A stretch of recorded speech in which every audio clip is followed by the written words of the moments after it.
दोस्तों, आज आप कैसा महसूस कर रहे हैं? इसको इंग्लिश में कैसे बोलेंगे? How you feeling today?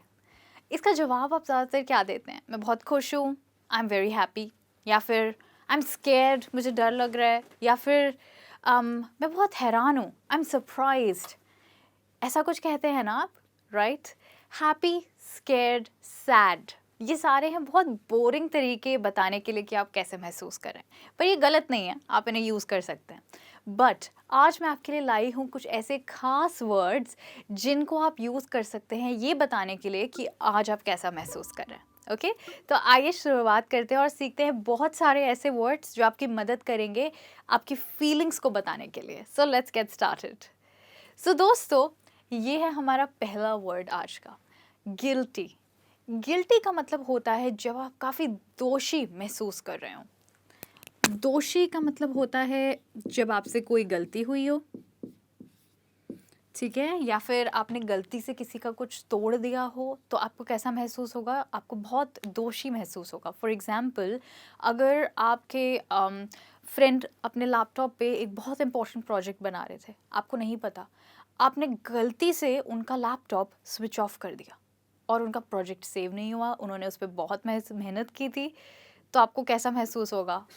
बहुत दोषी। आप कहेंगे, oh no, I feel so guilty, मुझे बहुत दोषी महसूस हो रहा है कि मैंने उसका प्रोजेक्ट ख़राब कर दिया, क्योंकि आप ख़राब करना नहीं चाहते थे पर आपसे गलती हो गई। तो आप कहेंगे आई फील वेरी गिल्टी। इस वर्ड में ऑफ कोर्स यू साइलेंट है, तो आप गिल्टी नहीं कहेंगे बट गिल्टी कहेंगे। इसी के साथ देखते हैं अपना नेक्स्ट वर्ड, वो है इग्नोर्ड। तो इग्नोर का मतलब होता है, ये आता है इंग्लिश वर्ब से इग्नोर। इग्नोर का मतलब होता है किसी पर ध्यान ना देना, और इग्नोर्ड महसूस करने का मतलब होता है जब कोई आप पे ध्यान नहीं दे रहा हो, तो आपको कैसा महसूस होगा? बहुत अकेला, राइट? तब हम यूज़ करते हैं इग्नोर्ड।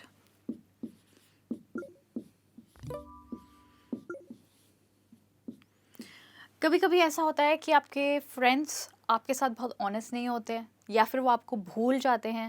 सोचिए आपके फ्रेंड्स ने मूवी का एक प्लान बनाया और अबाउट एक हफ्ते बाद आपने उनकी फेसबुक पे फ़ोटोज़ देखी कि आपके फ्रेंड्स पार्टी पे गए थे या मूवी देखने गए थे, और वो आपके बहुत क्लोज फ्रेंड्स हैं। आपको बहुत बुरा लगा कि उन्होंने आपसे पूछा तक नहीं। सो व्हाट विल यू से? मैं बहुत अकेला महसूस कर रहा हूँ, मैं बहुत इग्नोर्ड महसूस कर रहा हूँ कि उन्होंने मुझ पर ध्यान तक नहीं दिया कि मैं भी शायद उनको ज्वाइन करना चाहता। ओके, तो इस तरीके से आप इसको यूज़ करेंगे। हमारा नेक्स्ट वर्ड है सेंसिटिव। सेंसिटिव का मतलब होता है जब आप बहुत भावुक फील कर रहे हो। फॉर एग्जाम्पल, कि अगर आपको किसी ने कुछ कहा, आप बहुत इमोशनल फील कर रहे हैं, उसको आप कहेंगे सेंसिटिव। हिंदी में हम कह सकते हैं भावुक। तो अगर आपके कोई क्लोज फ्रेंड हैं या फैमिली मेम्बर हैं जिनके साथ कुछ बहुत बुरा हुआ है, तो आपको उनको देख के बहुत बुरा फील हो रहा है कि उनके साथ ऐसा हुआ, तो आपसे कोई पूछे how you feeling, you will say no I feel very sensitive today, कि उनके साथ ऐसा हुआ, मुझे अच्छा नहीं लगा। ओके, तो जैसे कि दोस्तों आप देख सकते हैं, ये तीनों वर्ड्स ही कोई खुशनुमा वर्ड्स नहीं है।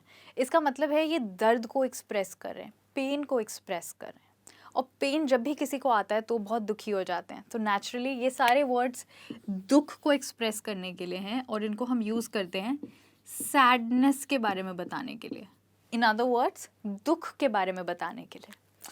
सो this is guilty, ignored and sensitive. अब देखते हैं हमारे अगले कुछ वर्ड्स। यहाँ चलते हैं, ये है एम्बैरेस्ड।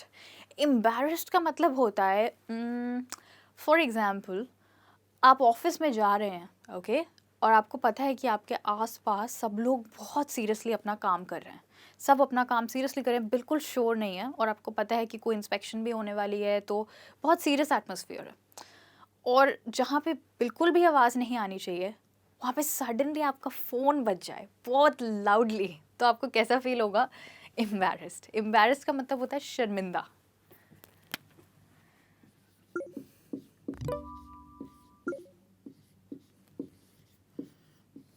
ऐसा भी होता है कई बार, आप मूवी थिएटर में होते हैं, सब लोग चुप हैं, किसी का फ़ोन नहीं बज रहा है, और किसी सस्पेंस के सीन पे सडनली आपका फ़ोन बज जाए तो that is also embarrassed. Okay, आप शर्मिंदा महसूस करते हैं, एम्बैरेस्ड। अगला वर्ड है विड्रॉन। ये वर्ड इग्नोर से बहुत मिलता जुलता है। इग्नोर्ड आप तब फील करते हैं जब बाकी लोग आप पर ध्यान नहीं देते। विथड्रॉन आप तब महसूस करते हैं जब आप खुद बहुत सैड हैं और आप किसी से बात नहीं करना चाहते हैं। Okay, so this is when you don't want to talk to anyone. Okay, so this is withdrawn. मेरे बात बोलिए, विथड्रॉन। ओके, अगला वर्ड है एनवियस। एनवियस आता है इंग्लिश के वर्ड एनवी से। एनवी का मतलब होता है किसी से ईर्ष्या करना, जलना। तो एनवियस का मतलब होता है जब आप किसी से बहुत जल रहे हैं तो आप एनवियस महसूस करें। अच्छी फीलिंग तो नहीं है खैर ये, बट अगर आप ऐसा किसी की तरफ फील करें तो आप कह सकते हैं I am feeling envious towards हर। या फिर आप हंसी मजाक में भी बोल सकते हैं। अगर आपके कोई क्लोज फ्रेंड है जो एक फॉर एग्जाम्पल एक फ़ोन लेके आए हैं, आपको वो फ़ोन बहुत पसंद था, आप बहुत टाइम से लाना चाहते थे पर अभी आपके पास उसके लिए पैसे नहीं हैं, और आपके सामने सामने ही आपके फ्रेंड वो फ़ोन ले आए, तो आप हंसी मजाक में कह सकते हैं आई एनवी यू, यानी मैं तुमसे जलता हूँ, या फिर I am envious of you, मैं तुमसे जल रहा हूँ इस टाइम। ओके, तो इस तरीके से आप कह सकते हैं एनवियस। हमारा नेक्स्ट वर्ड है फ्यूरियस। फ्यूरियस और एनवियस दोनों के वर्ड में IOUS है और इनकी प्रोनाउंसिएशन भी काफ़ी मिलती जुलती है। एक है एनवियस, दूसरा है फ्यूरियस। ये भी इंग्लिश के वर्ड से आता है फ्यूरी। एनवी बनता है एनवियस, फ्यूरी बनता है फ्यूरियस। फ्यूरी का मतलब होता है गुस्सा। तो फ्यूरियस होता है जब आप बहुत ही ज़्यादा गुस्सा हो। एग्जैक्टली अगर पूछेंगे तो हिंदी में से हम कहेंगे बहुत क्रोधित। जी हाँ, तो जब कोई बहुत गुस्सा होता है तो वो होता है फ्यूरियस। ओके, कोई अगर आपकी गर्लफ्रेंड से बदतमीज़ी करेगा तो आपको कैसा लगेगा? यू विल बी फ्यूरियस, यानी आपको बहुत गुस्सा आएगा, तो आप कह सकते हैं I am furious right now. Next word है स्केप्टिकल। ये वर्ड काफ़ी खास है। इस वर्ड का मतलब होता है उलझन में होना।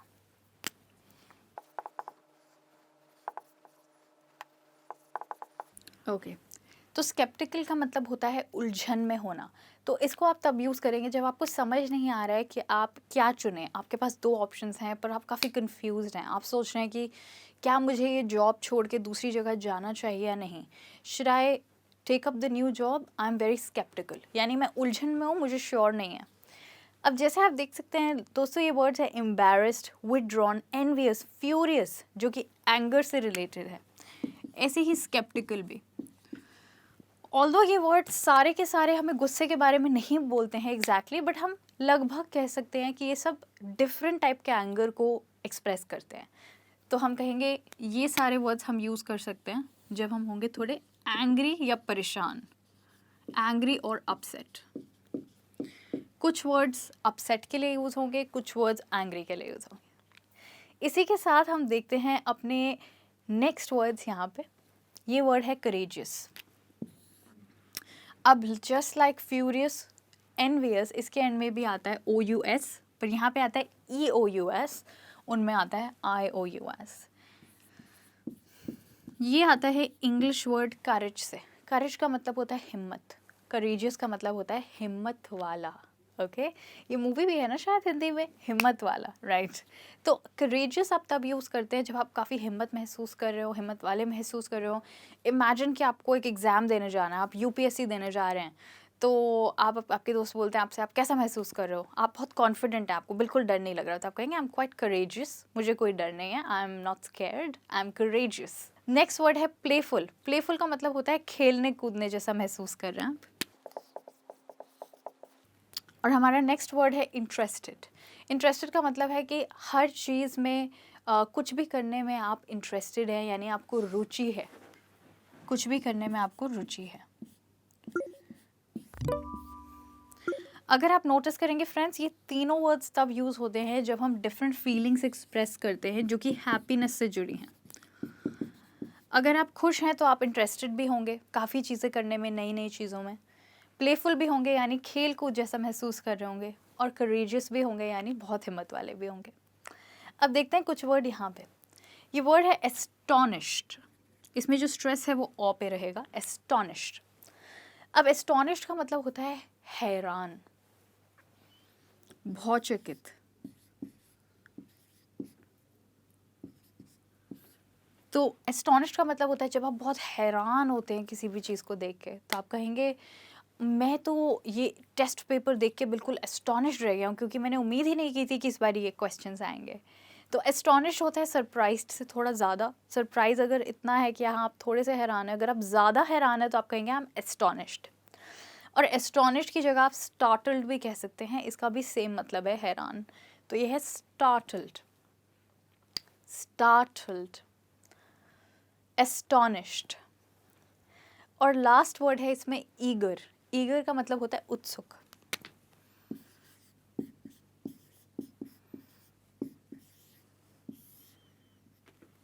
तो अगर आपके फ्रेंड आपसे कहते हैं कि वो आपको एक सरप्राइज़ देने वाले हैं, ओके, तो आप कहेंगे अरे मुझे जल्दी बताओ, मैं बहुत उत्सुक हूँ जानने के लिए।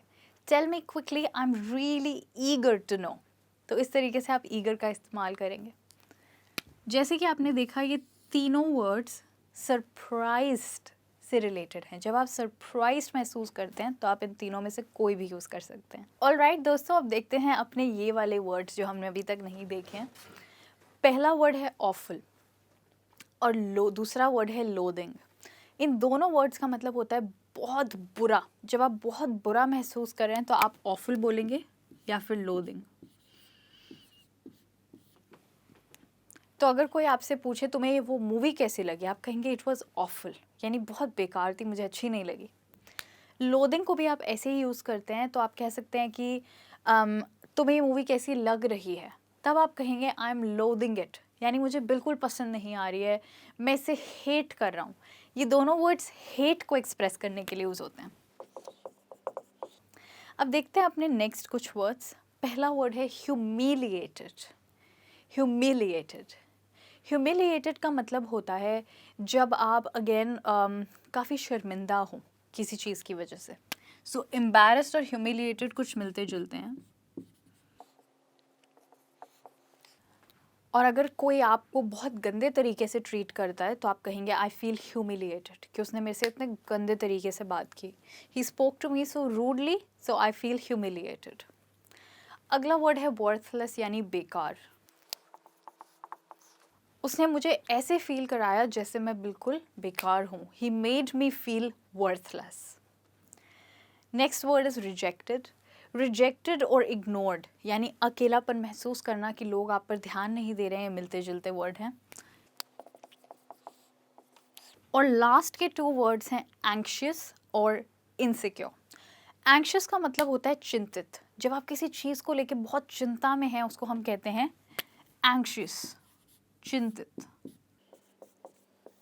तो आप कहेंगे अभी तक जब तक रिजल्ट नहीं आएगा मैं बहुत चिंतित रहूँगा। I will be anxious until the result comes out. और लास्ट वर्ड है इनसिक्योर। इनसिक्योर का मतलब होता है डरा हुआ, असुरक्षित। वो मुझे बहुत असुरक्षित महसूस कराता है। He makes me feel insecure. तो इस तरीके से दोस्तों आप इन वर्ड्स को यूज़ कर सकते हैं। ये वर्ड्स हैं जो हेट के लिए यूज़ होंगे, और ये सारे वर्ड्स हैं जो आपको डर को, फियर को एक्सप्रेस करने में हेल्प करेंगे। तो आज दोस्तों आपने देखा कि आप sadness, happiness, anger, surprised, hate और फियर के बारे में कैसे एक्सप्रेस कर सकते हैं कुछ न्यू वर्ड्स को यूज़ करके। तो अगली बारी जब आपसे कोई पूछेगा how you feeling today, happy, sad और स्कैर्ड नहीं यूज़ कीजिएगा, बट ये सारे वर्ड्स जो हमने आज सीखे हैं इनमें से कुछ वर्ड्स यूज़ कीजिएगा। थैंक यू सो मच मेरे साथ जुड़े रहने के लिए। I will see you very soon with another lesson. Till then take care, bye bye.